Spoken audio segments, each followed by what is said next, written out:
സ്റ്റേജിലേക്ക് എത്തിയിരിക്കുകയാണ്. ആടുജീവിതം സിനിമയിലൂടെ നമ്മൾ ഒരുപാട് കരയിപ്പിച്ചതിന് ശേഷം ഇനി നമ്മൾ എല്ലാവരെയും ചിരിപ്പിക്കാനായിട്ട് ഇങ്ങനെ റെഡി ആയിട്ട് എത്തിയിരിക്കുകയാണ് അല്ലേ. സോ വാട്ട് ഈസ് ഗുരുവായൂരമ്പല നടയിൽ ഫോർ യു? നമ്മൾ ഒരുപാട് അങ്ങനെ കണ്ടിട്ടുള്ള ഒരു ജോണറല്ല. രാജുവേട്ടൻ കോമഡി ചിത്രങ്ങൾ ചെയ്യുമ്പോൾ ഒരു പക്ഷേ പ്രേക്ഷകർ ഏറ്റവും കൂടുതൽ അതിനെ സ്വീകരിക്കാറുണ്ട്, എൻജോയ് ചെയ്യാറുണ്ട്. അപ്പൊ രാജുവേട്ടൻ്റെ ആ ഒരു ജോണർ കാണുമ്പോൾ തന്നെ നമ്മൾ ഒരുപാട് ഹാപ്പി ആണ്, എക്സൈറ്റഡ് ആണ്. What's the feeling running in your mind? നമസ്കാരം. ഇവിടെ എത്തിച്ചേർന്ന എല്ലാവർക്കും വലിയ നന്ദി. ഗുരുവായൂരമ്പല നടയില് ഞാൻ പേഴ്സണലി സിനിമ കാണുന്ന ആദ്യം നടനാവുന്നതിന് മുമ്പും സംവിധായകൻ നിർമ്മാതാവാവുന്നതിനൊക്കെ മുമ്പ് ഒരു സിനിമ ആസ്വാദകനാണ്. അപ്പൊ ഒരു സിനിമ ആസ്വാദകൻ എന്ന നിലയിൽ കുറെ വർഷങ്ങളായിട്ട് ഭയങ്കരമായി മിസ് ചെയ്യുന്ന തരത്തിലുള്ള ഒരു സിനിമയാണ് ഈ. ഒരുപാട് നടന്മാരും രണ്ട് വലിയ കുടുംബങ്ങൾ, അവർക്കിടയിൽ നടക്കുന്ന ഒരു കല്യാണം, അവിടുത്തെ തെറ്റിദ്ധാരണകൾ, ഇതിന്റെയൊക്കെ ഇടയിൽ രണ്ട് ലേശം കിളിപോയ അളിയന്മാർ, അതിൽ ഒരു കിളിപോയ അളിയനായിട്ട് ബേസിലും മറ്റേ കിളിപോയ അളിയനായിട്ട് ഞാനും, അങ്ങനെ മൊത്തത്തിലൊരു രസമുള്ള പരിപാടിയാണ്. അപ്പൊ എല്ലാവരും കുടുംബസമേതം ഈ 16-ാം തീയതി സിനിമ തിയേറ്ററിൽ പോയി കാണണം. വീട്ടിലെ കൊച്ചു കുട്ടികൾ മുതൽ അപ്പൻ അമ്മ വരെ എല്ലാവർക്കും ഒരുമിച്ചിരുന്ന് കണ്ട് കുറച്ചൊക്കെ ചിരിച്ച് ആസ്വദിച്ച് വരാൻ കഴിയുന്ന ഒരു സിനിമയാണെന്ന് ഞാൻ ഗ്യാരണ്ടി. അപ്പൊ ഓക്കെ, 16-ാം തീയതി തിയേറ്ററിൽ കാണാം. Thank you once again. എല്ലാവരും അയ്യോ കൊച്ചു. So രാജുവേട്ടിന്റെ ഒരു ഗ്യാരണ്ടി നമുക്ക് ലഭിച്ചിരിക്കുകയാണ്. Of course you invited everybody to theatres on May 16th. അതൊരു പക്ഷേ കുറച്ചുകൂടി വെറൈറ്റി ആയിട്ട് നമുക്ക് ചെയ്യാമല്ലേ. ട്രെയിലറിന്റെ എൻഡിൽ രാജുവേട്ടൻ ഒരു ട്രെൻഡിങ് റീലിന്റെ ഒരു റെപ്ലിക്ക ആയിട്ട് കൈ ചൂണ്ടി എല്ലാവരും കല്യാണത്തിന് വരണം എന്ന് പറഞ്ഞു. സോ രാജുവേട്ടൻ ഒരു ഹംബിൾ റിക്വസ്റ്റ്, അതേ സ്റ്റൈലില് അതേപോലെ തന്നെ എല്ലാവരും സിനിമയ്ക്ക് ഇവിടെ വിളിക്കാമോ പ്ലീസ്? ഈ വരുന്ന 16-ാം തീയതി എന്റെ സിനിമ റിലീസാണ്. നിങ്ങൾ എല്ലാവരും വരണം. ഇതിൽ കൂടുതൽ നമുക്ക് എന്ത് വേണമല്ലേ. Thank you so much. So അളിയൻ സ്റ്റേജിൽ നിന്ന് നിൽക്കട്ടെ. കിളിപോയ മറ്റേ അളിയനെ വേദിയിലേക്ക് വെൽക്കം ചെയ്യാനുള്ള ടൈമായിരിക്കുകയാണ്. ഗുരുവായൂരമ്പല നടയിൽ പാൻ ഇന്ത്യൻ സ്റ്റാർ പൃഥ്വിരാജിനോടൊപ്പം ഹോംലി സ്റ്റാർ നമ്മുടെ സ്വന്തം ബേസിൽ ജോസഫ്. ഹോംലി സ്റ്റാറിന്റെ സെലിബ്രേഷൻ നോക്കൂ.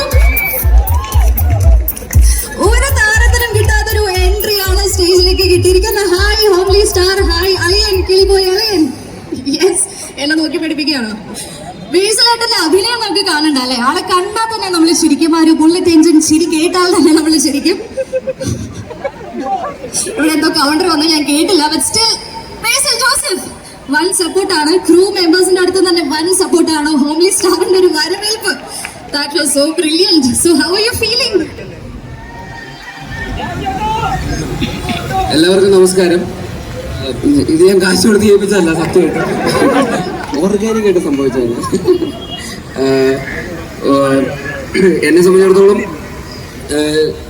രാജുവേട്ടൻ്റെ കൂടെ ഇങ്ങനെ ഒരു സിനിമ ഒരുമിച്ച് ഇങ്ങനെ ഒരു അളിയനായിട്ട് അഭിനയിക്കാൻ പറ്റിയെന്നൊക്കെ പറഞ്ഞാൽ ഭയങ്കര സന്തോഷമുണ്ട്.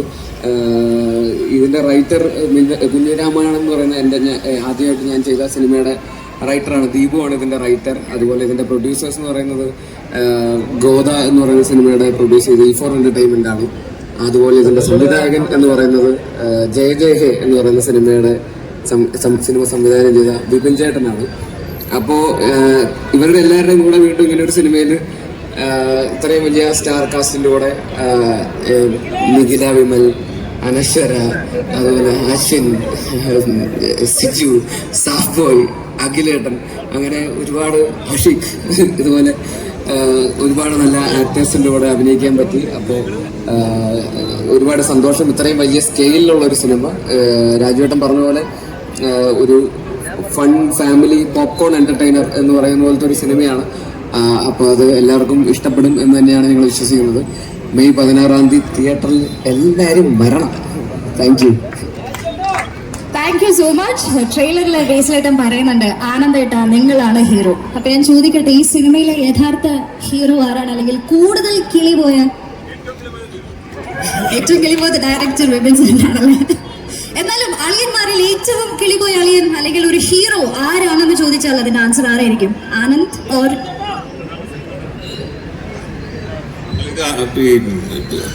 കൂടുതൽ കളി ആരുടെയാണ് പോയതെന്നും ആരാണ് നായകൻ ആരാണ് വില്ലൻ എന്നുള്ളതാണ് സിനിമയുടെ കഥ. അപ്പൊ അത് ഇപ്പൊ പറയണ്ടല്ലോ. യെസ്, അത് നമുക്ക് 16-ാം തീയതി കണ്ടു തന്നെ അറിയാം. സോ മൂവിംഗ് ഓൺ, ഇനി നമുക്ക് നമ്മുടെ താരങ്ങൾ ഹീറോയിൻ ആക്ട്രസിന്റെ വേദിയിലേക്ക് വെൽക്കം ചെയ്യാനുള്ള ടൈമാണ്. രാജുവേട്ടൻ